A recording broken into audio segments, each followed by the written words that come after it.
y vamos a continuar con la serie que hemos empezado ya la semana pasada acerca del libro de Jonás. ¿Sí? Yo creo que ha sido muy edificante y yo les recomiendo siempre, por favor, escuchemos o leamos todo lo que es el libro de Jonás. Son 4 capítulos, hermano, pero en realidad tienen tanta información, hay tanto que sacar ahí, hermano. Si nosotros pudiéramos de una manera metafórica exprimir lo que hay ahí, hermano, hay tantas verdades, hay tanto amor, tanta misericordia, hay tanta desobediencia también, hermano, pero hay cosas muy lindas, ¿no?, que vamos a ver. Bueno, vamos a abrir la palabra de Dios ahí en el libro de Jonás, capítulo 1, versículos 1 y 2. Vamos a llegar hasta el versículo 3 hoy día. No hemos pasado del 1 y 2, pero vamos a avanzar un versículo más hoy día. Vamos a llegar hasta el versículo 3 un poquito, ¿ya? Dice así la palabra de Dios: vino palabra de Jehová a Jonás, hijo de Amitai, diciendo: levántate y ve a Nínive, aquella gran ciudad, y pregona contra ella, porque ha subido su maldad delante de mí. Bueno, para todos los hermanos y hermanas que les gusta coger apuntes, hermanos, de verdad, esto es un mensaje, una serie de mensajes que vamos a estar haciendo a lo largo de estas semanas, que yo considero, hermanos, nos van a confrontar mucho con lo que somos, ¿sí? Como personas, como creyentes, como familias, como iglesia también, hermano. Y pensando justamente en el mensaje de hoy día, yo estaba meditando, hermano, y decía, bueno, ¿cuál o qué oficio o qué trabajos son los más sucios que pueden existir? Y pensando en ello, uno de los trabajos más sucios que hay es aquellas personas que trabajan limpiando las escenas donde ha habido crímenes, ¿sí? Pero en el tope de la lista, los trabajos más sucios que hay son aquellas personas que trabajan limpiando las alcantarillas. Si por ejemplo nos vamos a la India o a México, hermano, eso realmente es un trabajo muy, muy sucio, ¿sí? Ese trabajo está en el top de las listas de los trabajos más sucios. Pero si consideramos eso, también deberíamos de considerar cuáles son los trabajos más peligrosos que hay. Y dentro de los trabajos más peligrosos que hay, podemos encontrar la de ser piloto de avión, las personas que trabajan manteniendo las líneas eléctricas de alto voltaje. Pero de entre los trabajos más peligrosos que hay son los leñadores, los pescadores, ¿sí? Esos son los pilotos de avión, también son los trabajos más peligrosos que hay.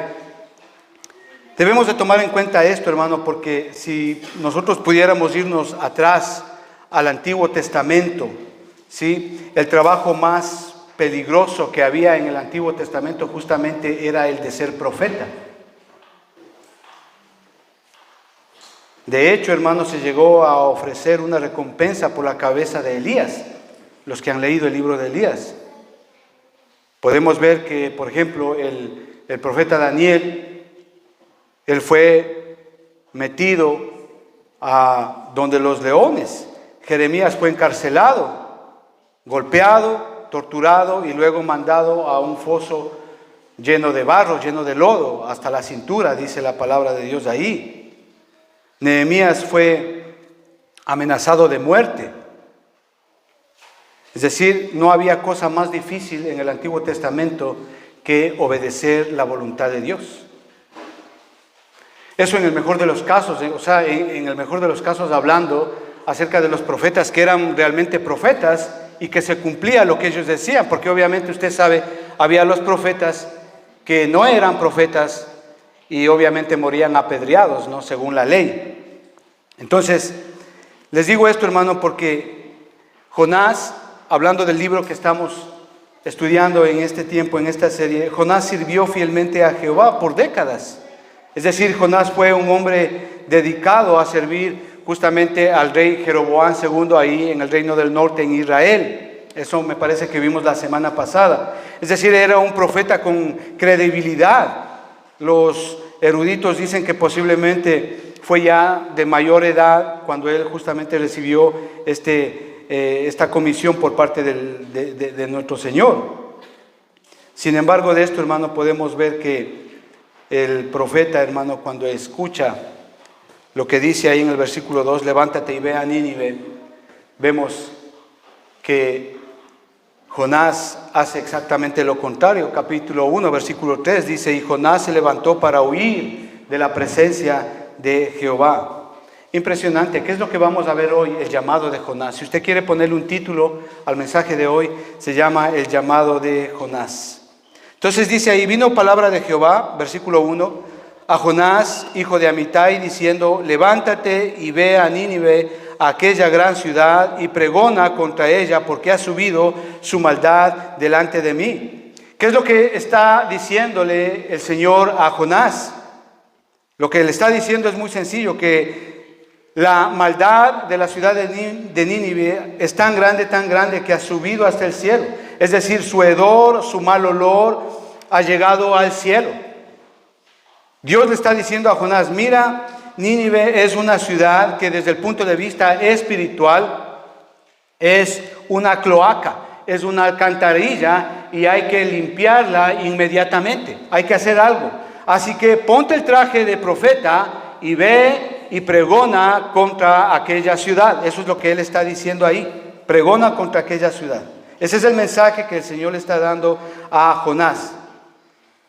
Pero en lugar de hacer eso, vemos que Jonás prefirió huir. Y esto es interesante, hermano. ¿Por qué? Porque él actuó emocionalmente y eventualmente sus emociones le llevaron a renunciar la profesión que él tenía como profeta.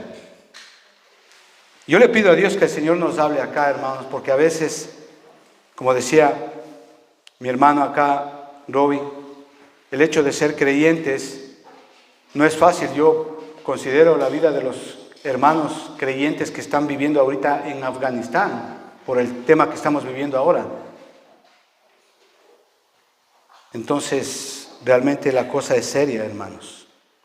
Y obviamente esas emociones le llevaron a renunciar a Jonás como profeta. Hay que rogarle al Señor que cuando estemos en una situación difícil o cuando el Señor nos esté haciendo un llamado específico, no renunciemos a nuestra profesión como creyentes. Nínive era en ese entonces la capital de Asiria, es decir, del imperio asirio, que eventualmente después llevaría cautivo al pueblo de Israel. Ustedes saben con la historia de Daniel y todo eso, ¿no?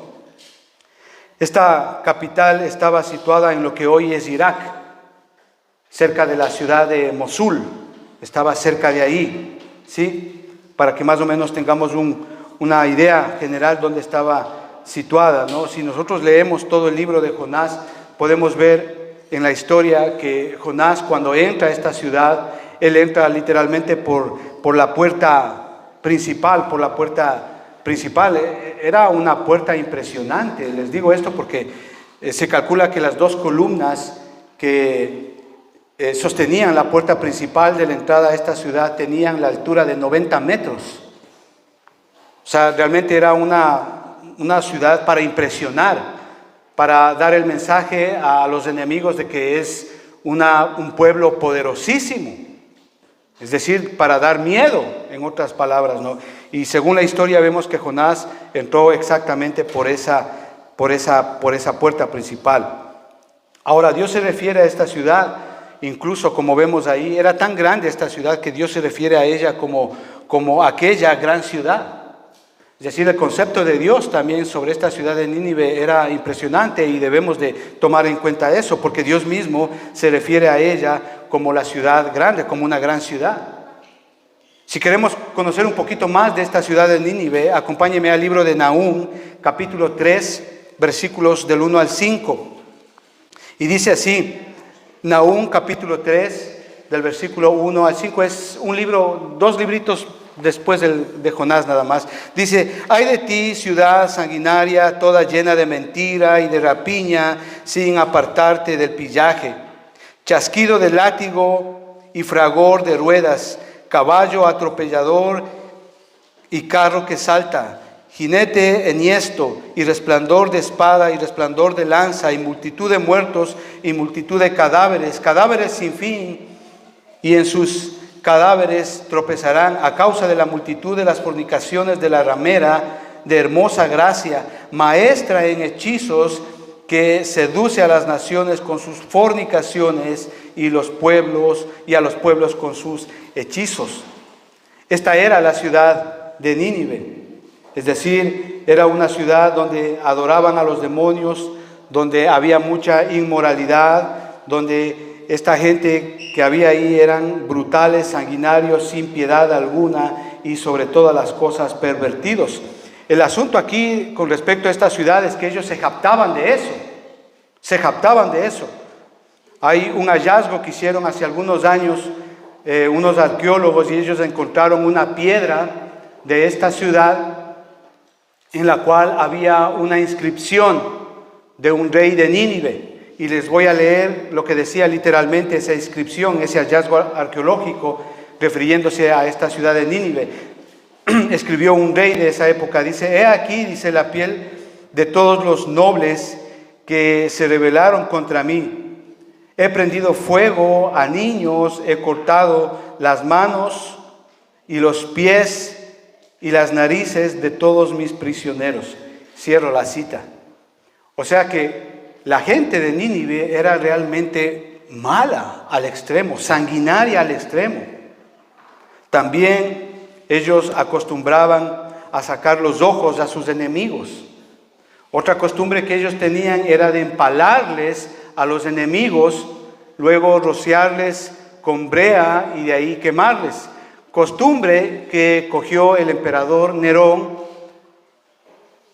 y hacía con los cristianos en la primera iglesia.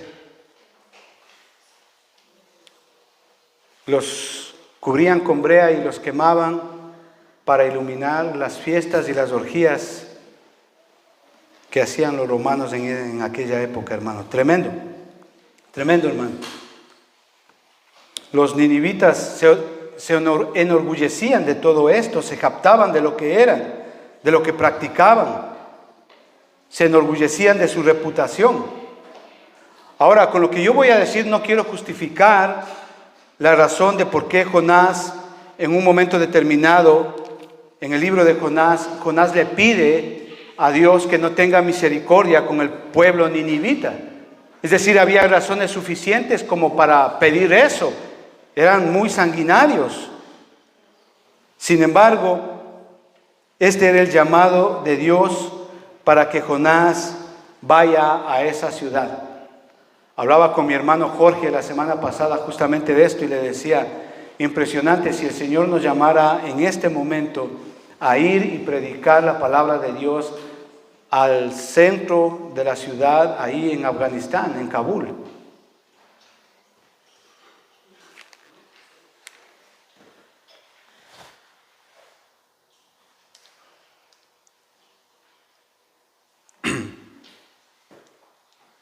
¿Qué haríamos? ¿Qué excusa daríamos? ¿Saldríamos corriendo como Jonás a buscar un bus, a buscar un avión que se vaya al lado opuesto? Bueno, dicho esto, amados hermanos, para tener un contexto de cómo va el mensaje, hermano, hay tres aspectos básicos en los cuales quisiéramos denotar, o tres características básicas que tiene el llamado de Dios a Jonás. Vamos a ver el primer llamado. Vamos a ver que el llamado de Dios, en primer lugar, el llamado de Dios es claro. Es claro. Es decir, veamos el versículo 2. El Señor le dice, levántate y ve a Nínive. El llamado de Dios es claro. Es decir, no hay lugar para la confusión. Es decir, Jonás no podía no entender lo que Dios le estaba pidiendo. Es decir, si usted ve aquí, levántate y ve a Nínive, no es una sugerencia. O sea, no es si es que puedes, no es si es que te parece bien, no es si es que, oye, si es que sumas, restas, multiplicas, divides y por ahí puede quedarte algo para ti, ok, anda. No es nada de eso. El Señor no está dando una sugerencia, el Señor no está diciendo, oye, mira, si puedes, si te es posible, mira, si estás de ánimo. No, nada de eso. El Señor es claro y específico. El Señor dice, levántate y anda. Es decir, esto no es una sugerencia, esto es un mandato de Dios, es una orden y viene de Dios. Parte de no obedecer a Dios no es que no le entendamos, es que no le queremos entender. A nosotros no nos gusta cuando Dios usa imperativos en el llamado que Dios nos hace. Levántate y ve. Y a veces no nos gusta que Dios utilice ese tipo de imperativos. Preferimos sugerencias, ¿verdad? Así somos.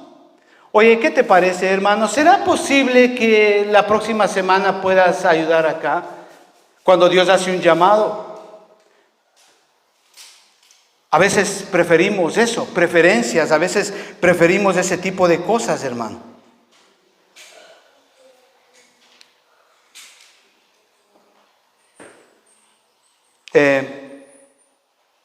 Y esto es triste, hermano, porque siempre cuando Dios nos hace un llamado y nos excusamos con alguna sugerencia, sí, lo que hablaba mi hermano hoy, oye, y comenzamos a jugar con Dios, ¿no?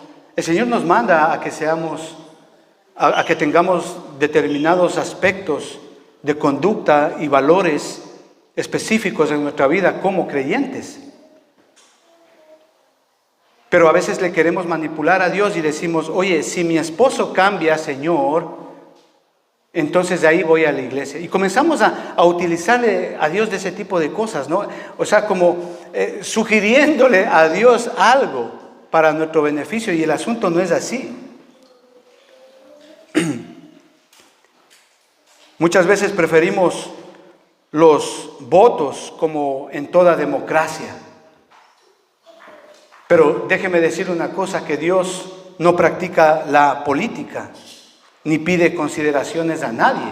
Dios es absolutamente soberano en todo. O sea, Dios dice, levántate y ve, y pregona contra aquella ciudad. ¿Es difícil de entender eso? No. El llamado de Dios es claro e innegable para Jonás. Expresa obviamente y claramente la voluntad de Dios y no hay lugar para la confusión. No la hay. En el Evangelio de Mateo capítulo 28, versículos 18, 19 y 20, dice la palabra de Dios que ir y hacer discípulos. Es un llamado directo de Dios, específico de Dios, claro, para cada creyente, de ir y hacer discípulos. El Señor no dice que solamente vengamos los domingos a la iglesia, no. Dice que nuestra conducta, nuestro carácter, nuestra forma de ser, debe de ser esa. Donde quiera que estemos, donde quiera que vayamos, debemos de ir y hacer discípulos. Predicar la palabra de Dios. Y donde primero debemos de empezar a predicar la verdad de Dios es en nuestro hogar, en nuestra familia, con nuestros hijos y así sucesivamente. En Judea, en Samaria y hasta el fin del mundo, dice la palabra de Dios. El asunto es, aquí, ¿estamos siendo obedientes con ese llamado de predicar la palabra de Dios? En 1 Corintios capítulo 6 y versículo 18 dice que debemos de huir de la fornicación. El Señor no nos manda a que peleemos con la fornicación. El Señor no nos manda a que resistamos la fornicación.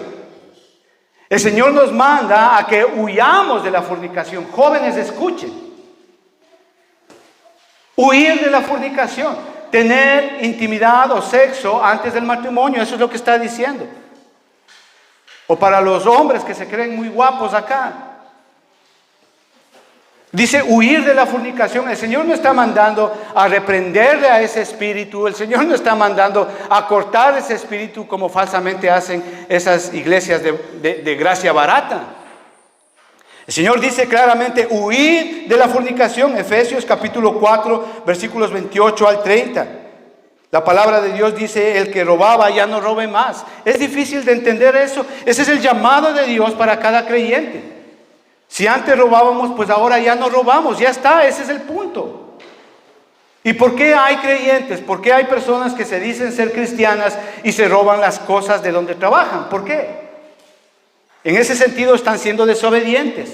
El que robaba ya no robe más. El que mentía ya no mienta más. Eso dice la palabra.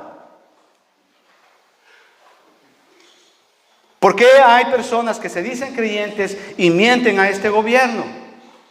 Dicen que trabajan 10 horas, 20 horas y total es mentira. Hacen mal su declaración a este gobierno. Eso es mentira. Eso es desobediencia. Efesios capítulo 5, versículo 25 dice: maridos, amad a sus esposas.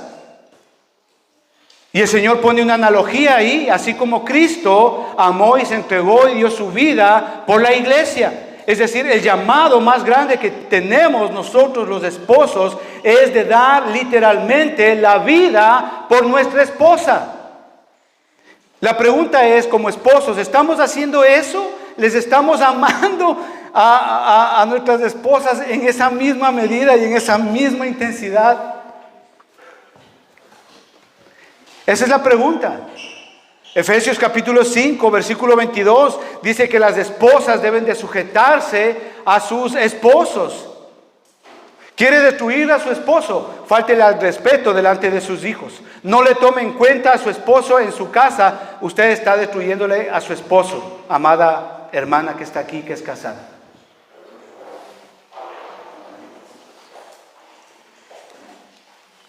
Pero no solamente el llamado de Dios es claro, sino como segundo punto, el llamado de Dios no esconde la realidad. No esconde la realidad. Usted me entiende, hermano. No es como vender un producto. Usted sabe, las personas que venden productos siempre le van a presentar lo bueno de ese producto, pero nunca le van a decir los errores o las cosas negativas que tiene ese producto. Aquí no se trata de esto, hermano. Dios es muy claro. Dios no esconde la realidad. Ese es el segundo punto. Jonás sabía cuán malo era esta ciudad de Nínive. Lo que Dios le está diciendo a Jonás es: oye, la maldad de los ninivitas ha subido hasta los cielos. Su pecado es tan fétido, hay que cortarlo de raíz. Dios conoce la realidad de esta ciudad de Nínive. Dios sabe cómo son. Dios sabe cómo es este pueblo, pero esa es la voluntad de Dios para Jonás. Ir y predicar el evangelio allá, a esa ciudad.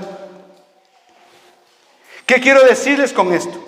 Que a pesar de que a Jonás le guste o no, a pesar de que a Jonás le guste ir o no le guste ir, a pesar de que Jonás estuviera de acuerdo o no, a pesar de que los ninivitas le recibieran o no, a pesar de que él se sienta cómodo o no al ir allá, a pesar de que Jonás estuviese con temor o no, a pesar de que Jonás estuviese feliz o no de ir allá, o a pesar de cualquier otra cosa que usted quiera pensar, Dios le da una orden, y esa orden justamente es la voluntad de Dios para todo un pueblo que se estaba yendo a la perdición, al infierno. Y a veces no pensamos eso y decimos: sí, yo ya le he predicado, es que no hace caso, no cambia.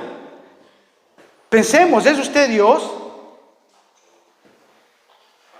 Aún así, Dios, sabiendo qué clase de pueblo es o era el pueblo ninivita, aún así Dios le mandó. Había una voluntad, no solamente para Jonás, sino también para toda una nación, los ninivitas. La voluntad de Dios es clara y nunca oculta la realidad. En el Evangelio de Juan, capítulo 16, versículo 33, ¿qué dice la palabra de Dios? Que en la vida tendréis aflicciones. A ver, esto me hace reflexionar en ese evangelio barato que venden ahora, que todo te va a salir bien. Usted sabe, estos profetas, estos falsos apóstoles, que todo te va a ir bien, Dios te va a prosperar, oye, pero realmente son esos vendedores de ese producto, de ese evangelio bien barato, ¿no? Pero es contrario a lo que el Señor Jesucristo dice acá. En la vida vamos a tener aflicciones, claro. Pero ¿qué dice el Señor? Pero confiar, porque yo he vencido, dice. Si ve, el punto no son las aflicciones, el punto es confiar en el Señor. El salmo que leímos hoy, hace un ratito, confiar en Él. Aunque acampen cantidad de gente, aunque nos quieran atacar, nuestra confianza está en Él, no en las circunstancias. ¿Sí ve? Ese es el punto acá.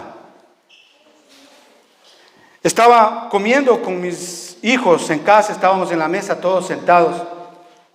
Y siempre cuando lo hacemos tratamos de que haya una conversación que nos edifique.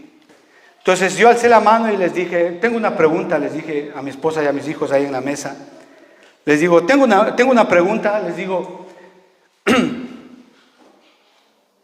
¿ustedes consideran que el Señor Jesucristo sabía que la voluntad del Padre era que Él muriera en la cruz? Les hice esa pregunta a mis hijos. Y la respuesta obviamente es que sí.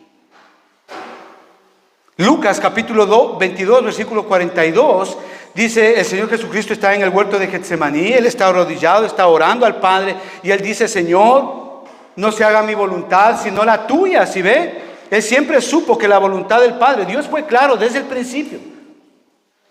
De hecho, ahí en Lucas capítulo 24 y versículo 46, el Señor Jesucristo les regaña a los discípulos, justamente hablando de esto, y les dice, así está escrito y así fue que sea necesario que el Cristo padeciese y resucitase de los muertos. Es decir, el Señor Jesucristo siempre supo que la voluntad del Padre era de que Él vaya y muera en la cruz por usted y por mí. Es decir, Dios no nos oculta absolutamente nada. Ahí mismo en Lucas capítulo 24, versículo 46, que ya lo leímos, versículos 25 y 26 podemos leer también.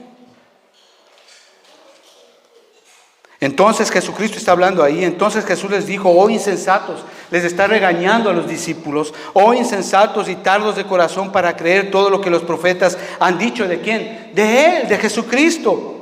¿No era necesario que el Cristo padeciera estas cosas y que entrara en su gloria? Claro. Dios nunca, cuando nos hace un llamado, nunca no nos va a ocultar la verdad. Él siempre nos va a hablar la realidad de lo que es. Cuando yo pienso en esto, hermano, pienso en Isaías capítulo 5, versículos del 20 al 25. Mire, Dios es claro. Cuando Él nos hace un llamado, Dios es claro. Él no tiene por qué ocultar nada. Lo hizo con Jonás, lo hace con usted y conmigo. Dios es claro. Cuando Él nos hace un llamado, Él no va a ocultar nada, no va a querer tapar nada, no va a querer engañarnos. Él es muy claro con el llamado que Él nos hace.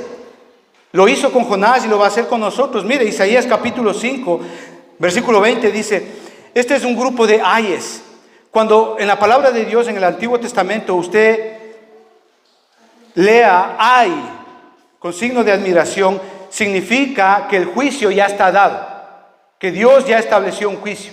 Y dice, ay de los que a lo malo dicen bueno y de los que a lo bueno dicen malo.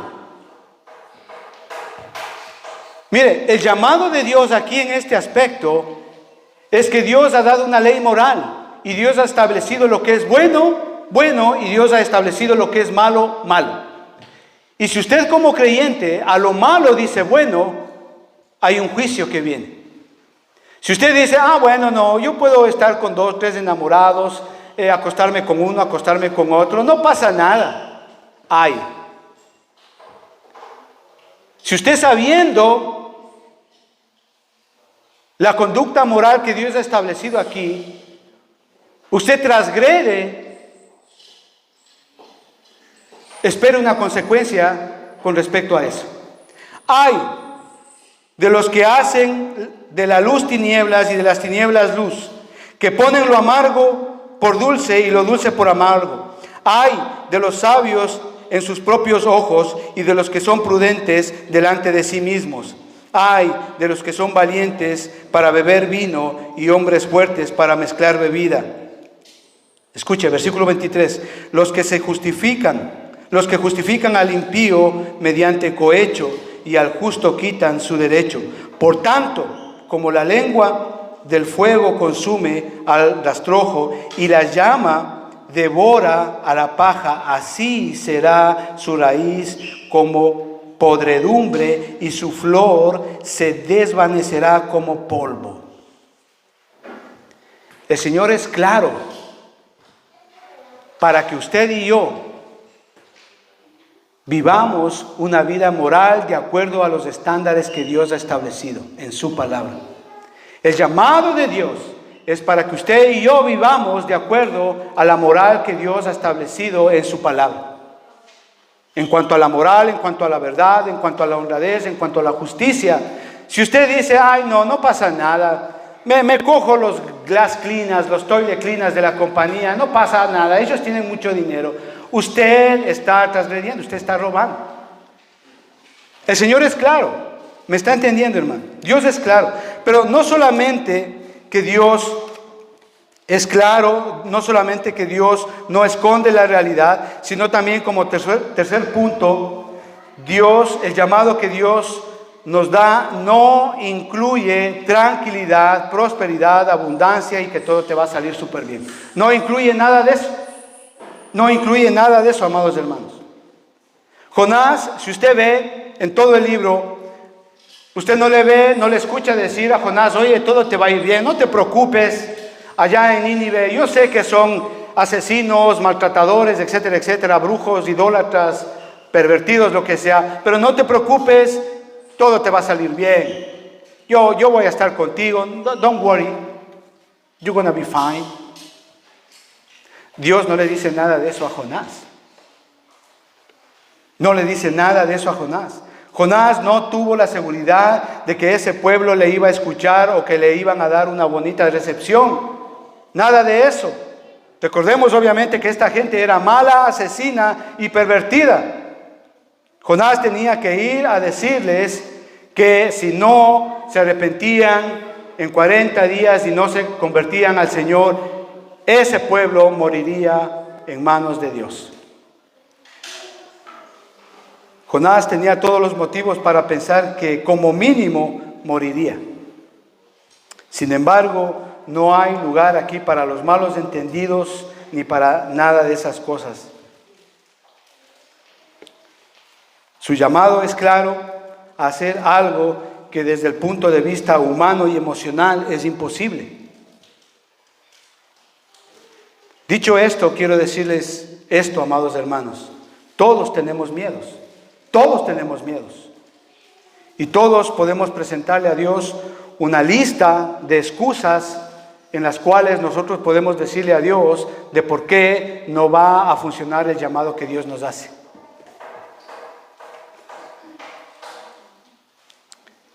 Lista de excusas que muchas veces están hechas por las desilusiones que hemos tenido en el pasado,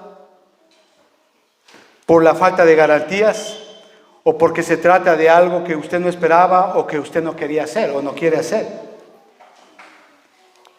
Ahora, Jonás sabía todo esto. Jonás sabía todo esto.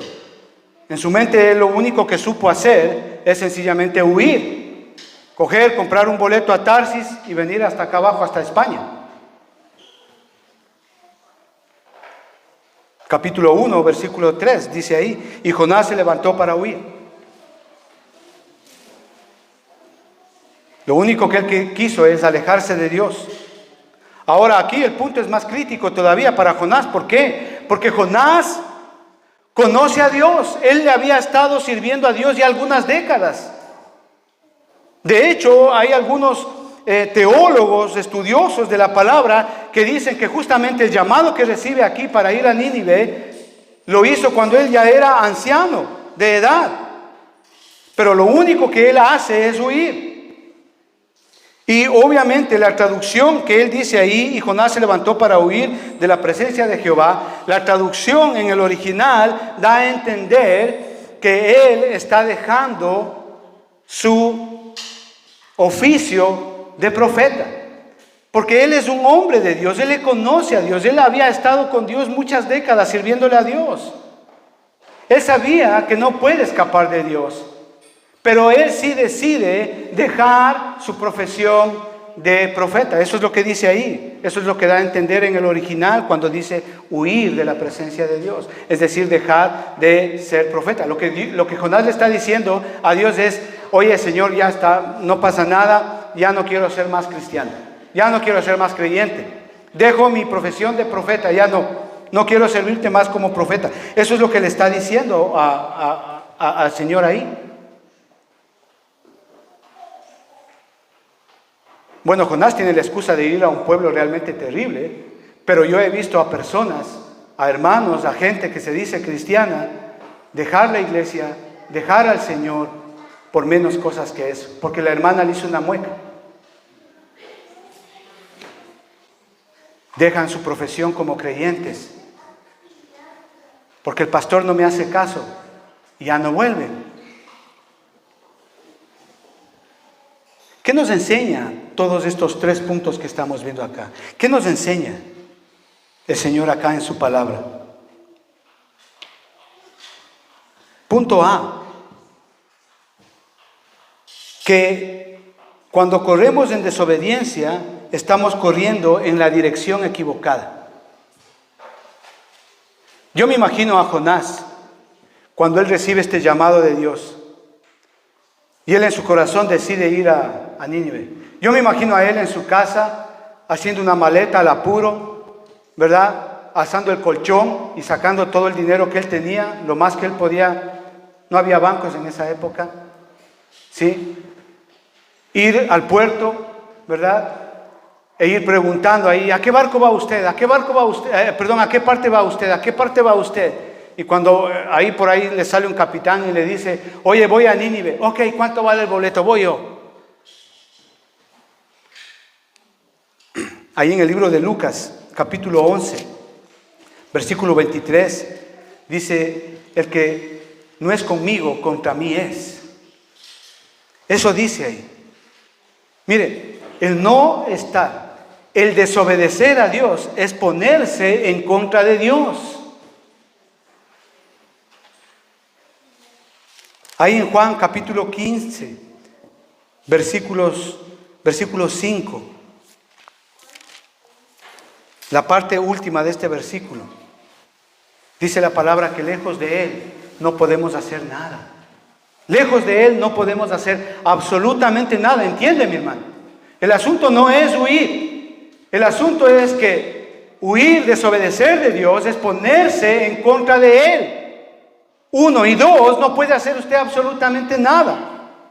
Pero no solamente que cuando corremos en desobediencia estamos corriendo en la dirección equivocada, sino que como punto B, el huir de Dios, el desobedecer a Dios, implica pagar un precio más alto del que imaginábamos.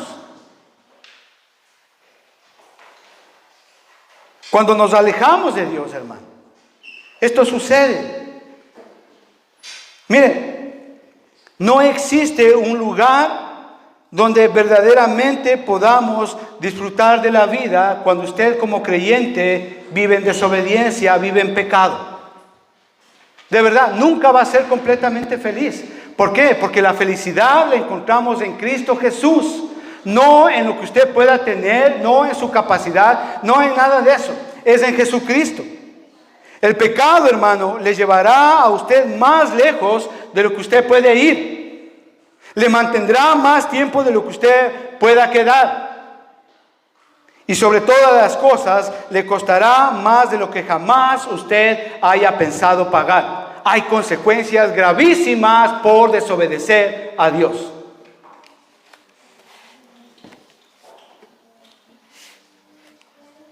Y ese es el engaño del pecado. Jonás, al subirse al barco, él debió haber dicho: oh, wow, facilísimo, aquí me va a ir bien. Me salió todo como yo pensaba. Punto C, cuando desobedecemos a Dios, déjeme decirle esto: Satanás está listo para darte una mano. De verdad. Cuando usted desobedece a Dios, Satanás está listo para darle una mano. A Jonás le dio un transporte. Jonás desobedeció las órdenes y la voluntad de Dios. ¿Y nosotros qué? Sabe que la palabra de Dios está llena de mandatos que son claros y específicos, imposibles de no entender. Los podemos entender muy claros. Juan capítulo 12, versículo 26 dice que debemos de seguir a Cristo. ¿Es difícil de entender? Ese es un mandato de Dios. Efesios capítulo 4, versículo 25 dice que debemos de hablar la verdad. Hablar la verdad. Si usted dice ser cristiano y llega tarde a su trabajo y su supervisor, su manager le dice: oye, ¿por qué llegaste tarde? Y usted le miente y le dice: es que no pasó el bus. Y total es que se quedó viendo el partido de fútbol hasta las 11, 12 de la noche. Y, ¿me entiende, hermano? Dice que hay que hablar la verdad.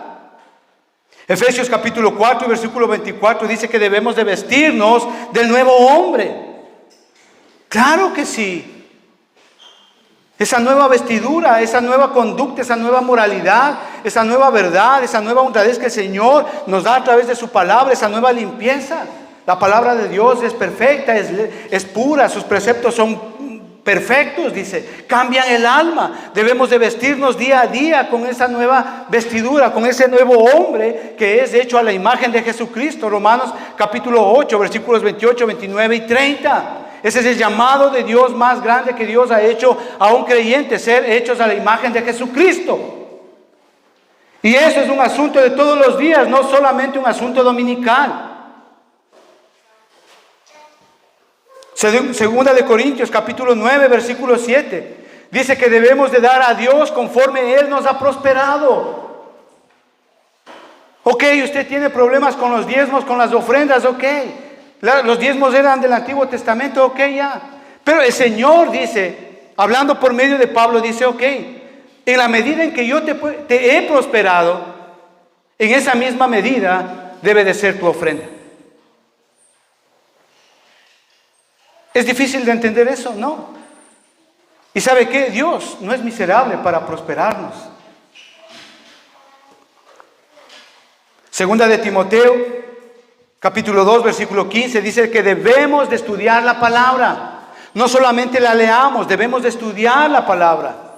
Debemos de estudiar, de leer, estudiar y vivir lo que leemos y estudiamos. Hebreos capítulo 10, versículo 25 dice que debemos de congregarnos.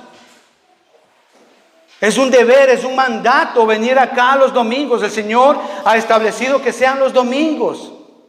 Pero a veces, justamente en los domingos hay las fiestitas, hay las parrilladas.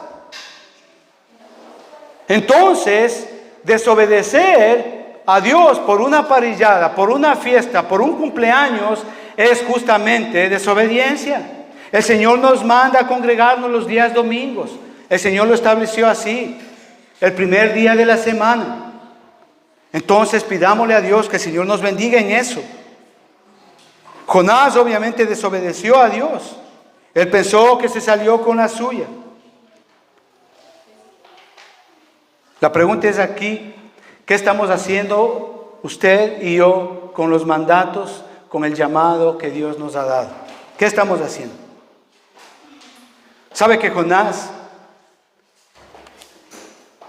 tan confiado en él mismo, se quedó dormido en el barco? ¿Usted se ha leído? Si usted lee los 4 capítulos, dice la palabra que él se quedó dormido en el barco. Él pensó que todo le salió bien, pero él no tenía ni idea de lo que estaba a punto de suceder. ¿Por qué? Por la desobediencia. Estaba a puntito de pasar por la crisis más grande de su vida. Dios estaba a un puntito de levantar, porque el original dice que el original dice ahí que Dios literalmente cogió la tormenta y la lanzó al mar. Eso da en el original hebreo el entendimiento de ello. Él no tenía ni idea de eso, que estaba a punto de pasar.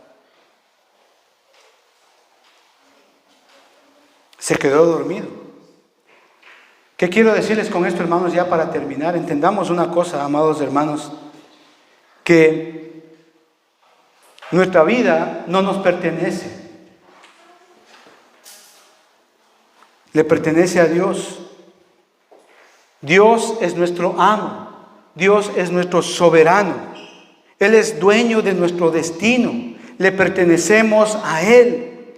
Sin embargo, a veces vivimos sin tomar en cuenta esto.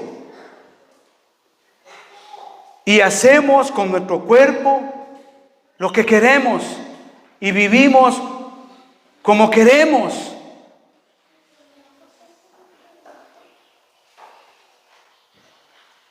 El obedecer significa ceder mi voluntad a la voluntad de Dios.